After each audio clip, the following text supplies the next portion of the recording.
An ogre? Yo! You know what I really love this episode? We're finally getting at least a different creature. No longer goblins. I mean, honestly though, it was as expected. Because you can't run a whole series on just goblins. You know, I always felt that. I was like, that's kind of, it'll get boring and repetitive quickly. Because think about it. Alright, we fight this goblin. We see a shaman. We kill the shaman goblin and whatnot. Then we fight this big goblin, the goblin daddy and whatnot. And yeah, then it's like, all we're fighting is goblins. This episode, we got introduced to an ogre.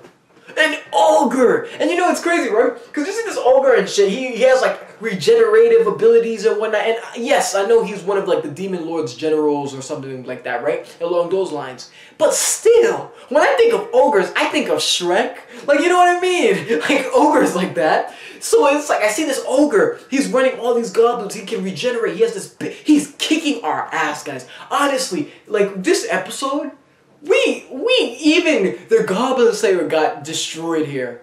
If it wasn't for the priest, you know, healing us and giving us, you know, this healing potion and the stamina potion, who knows what could have happened? And then, of course, Goblin Slayer going in with his scroll and ending the job and killing the ogre. But you know, this episode also had a very dark scene that I really want to get into. The elf who was being tortured, as you saw her body, and you know, like she was battered up, abused, and all of that. And the one thing that I like though about that scene is like, you see, when we were introduced to her, right? She's muttering the words "kill," and it's like I was thinking, oh my gosh, is she hopeless now? You know what I mean? Because it's like most of the times we've seen what happens to characters that have, you know, dealt with goblins. Like for example, the main character, not the main character, the female character from the beginning of the episode, the one who was fighting with her fist, who she, you know, was raped by the goblins and whatnot, and because of that, she, you know, lost all meaning to her life. But this woman here, it didn't seem like she lost meaning. Maybe, I don't know, maybe she did. But for me, like when she's like kill, and then she says kill the goblin and whatnot, I don't know, maybe she'll be someone we see more of in the future. I kind of have that thought in mind, but maybe not. Maybe I'm just stretching it. But yeah, this episode we go inside the lair of the goblins. And you know, the whole thing with this episode is, I feel, the characters seeing how Goblin Slayer handles things and how it's not as easy as you expect. And more generally, I'm talking about the elf, right? Throughout this whole episode, she has like arguments with Goblin Slayer on what he does, or like, you know, even just getting adjusted to things. Like when we're trying to get the goblin smell on us, she's not with it. She's like, no, you know, she's letting out this little argument or whatnot. Or like even things the Goblin Slayer says, or how he's leading directions, like where to go and whatnot. And it's like, even the way he's killing, you know what I mean? And she's realizing that it's so hard for her to do things like when she's killing the goblins. And you know, she's too emotional. She just keeps stabbing it. Because of course, one of her kind, an elf, was tortured by these goblins. And you got Goblin Slayer and people just one kill, leaving and whatnot. And she's just getting emotionally invested and whatnot. It shows you, you know, like we all knew Goblin Slayer's task was hard. But it shows her and, you know, others, of course, that it's not as easy as you think. You know what I mean? And he is really strong. She looks at his adventure and she's like, wow, you know, this is real dark. Because you see, Goblin Slayer, yeah, most of the things he's been through are dark. And towards the end, she vows to give him an adventure where he will, you know, enjoy it. And I really like that sentiment towards the end. Because it's like, I do believe adventures should be fun. But of course, not all adventures will be fun. Because there are dark stuff in this world, you know what I mean? And I really love how this episode incorporated the Demon Lord, who was awakened, who we know about, like, since last episode, or was it 2 episodes, who we've heard about, who, and you know, like we've heard that things are being in the capital with demons and whatnot, goblins also being into effect.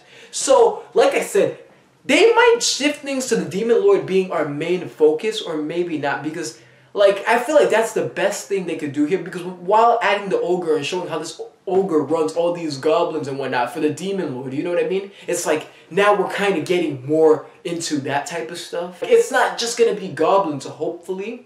Like, goblins aren't, like, these goblins, if you see how well adapted they were, like, it was different. It wasn't like how he normally faced goblins. There was a trap, and there was no shaman. There was just the ogre who was running these goblins. So like I said, maybe our main objective towards the end of the series, or as things progress, will be to get rid of the Demon Lord. And like I said, guys, very dark episode, just a scene with the elf being tortured and whatnot. But that badass scene when we finally see what the scroll is capable of, and just seeing the ability of the scroll, and you know how they're like, wow, you would use something so powerful like this on just mere goblins and whatnot. And it's like, you know, the gate, like how the scroll works is it's connected with water pressure and whatnot. It's like somewhere in the ocean. So like when the scroll is used, a ton of water pressure will come out. And Goblin Slayer used this in order to cut the ogre, you know what I mean, to kill the ogre. And like, man, like when you just see that and you're like, wow, that's, you know, like how quickly he thought of that. And he's like, I mean, I guess, you know, of course he always had these scrolls for when things go left, right? But still, just the fact that, you know, the way he used it, and you're like, yo, shit, he's gonna use this to cut the ogre? You know, it was so unexpected, but it was smart. It was really smart as well. And also, another thing that I loved this episode was teamwork. When you look at, even though like the Goblin Slayer, he did things his own way, like leading them where to go and whatnot, there was a lot of teamwork being done this episode. Of course, you had the elf who was taking out goblins so, you know, they wouldn't alert others. Then you had Lizard Man who himself, he was helping like escort the, you know, the hurt elf out. You see, with him, he was able to make even these figures and whatnot, these warriors that could help postpone time and help us fight, you know? So there was a lot of stalling going on. You have to look at the dwarf, even though like with him, you know, there wasn't, honestly, all these people really didn't have anything flashy in abilities. Like, it was pretty cool abilities, yeah, but it wasn't like anything too crazy. And what I mean by that is like, look, the dwarf, for example, how he was able to put all the goblins to sleep. It's like, that was very beneficial, you know what I mean? But it's not like anything crazy, right? Like, and what I mean by not like anything crazy, like anything OP. That's what I mean. Like, no one here was OP or anything like that. I mean, the scroll at the end, yeah, that was pretty overpowering. But no one here was too OP. And what I mean by that is like, for example, the dwarf, how he put everyone to sleep. It's something so small, but very useful, because he was able to put all these goblins to sleep. We were able to go there and execute them all without, you know, risking the scroll maybe. Let's just say things got bad and Goblin Slayer decided to use the scroll. Then we had to worry about the ogre and we had nothing to fight against him. The priest as well, she's also useful. Like, you can see she's really developed over the time being with Goblin Slayer. Like, she's become stronger. Like, when we're fighting the ogre and he hits us with this, like, you know, spirit bomb, this fire spirit bomb or some shit. Or like, you know, Emperor, like Ace's attack.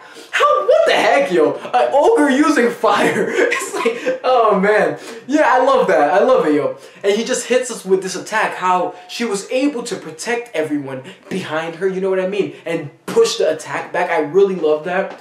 And of course, we have the elf who was just taking people out. You know, arrow after arrow, just really taking everyone out. So, and we don't forget the Lizard Man, who because of him, he was able to stall and even get the injured victim out of the situation, which was really great. So it's like the whole team, even though they weren't like OP or anything like that, they were just like your average party you would have in a World of Warcraft game going into a dungeon or, you know, anything of that sort. It worked out, you know what I mean? They had good chemistry. They managed to get the job done. Like, you had one person who was stalling, the Lizard Man. He was doing his thing, stalling and whatnot, getting people out of the situation. You had the dwarf who was using like a type of magic, like a priest type ability he has. He was using like rocks, even though it wasn't causing much damage. No one was really causing damage, but I guess if you think about it, if they weren't fighting someone like that, the ogre, who was so strong, one of the demon lord's men, who can regenerate, I think it would have been an easier battle, and he would have caused more damage with his attacks, and this would have been easier for us. But you have to look at it how we were, you know, what type of situation we were in. Like I said, things will shift to more than just goblins, because you see, it's like goblins are now put into with the demon lord. Like, it's all kind of sinking, you know what I mean? So it's like, if I want to take care of goblins, I should also be able to take care of the demon lord, take care of the root of all evil kind of thing. So yeah, like the team, pretty good teamwork right there. I really liked how everyone went in. You know, I want to just bring this up. I brought it up in the reaction. A subscriber showed me that, you know, Goblin Slayer is based off D&D tabletop games, right? And I mentioned this in the reaction. Like I said, like, tabletop games are basically games where, you know, you create your character or whatnot, and you have a set character, and you go on adventures, you go in dungeons and whatnot, and, you know, you fight. But see, the way this game is handled is, you have people, like, it's like us. It's like a role-playing game, like a big role-playing game. There's no video game or anything like that. You roll a dice, and depending on how you score on your dice, you know, you move up and whatnot. I have never played D&D, but I always wanted to. But it's just like, you know, where I live and whatnot, you don't really see much people playing D&D or anything like that, you know what I mean? Or I don't know anyone who does that. So yeah, you have the Game Master, who we learned from last episode, the Green Moon represents the Game Master. So, you see, like, I really love this, because it's like, now you kind of see how the Game Master, Green Moon, is trying to incorporate, you know, goblins with a demon lord, trying to make it more than just us going after goblins. So I really hope that is what is happening. Like, it's not just gonna be goblins, because like I said, that gets boring and repetitive. Just the fact that, you know, the show, it has this much depth. You know what I mean? I didn't even know, like, even though, like I said, I'm still enjoying the episodes. Even if I didn't know this, I would have still enjoyed the episodes. The episodes are still great. But just with this information added, it kind of gives you more sense to what's going on. Just the characters, why no one has names and whatnot. And you know what I mean? Just like the whole journey aspect and all of that. So yeah, I really enjoyed that. And I just thought I'd bring this up here so you guys who probably don't watch the reactions or anything like that, so you can also know where Goblin Slayer is coming from, or like why things are being handled the way they are. Yeah, but thank you for watching. I think I summed up everything that went on this episode, but maybe I missed some things. Hopefully I didn't. If you made it to the end, you're amazing, yo.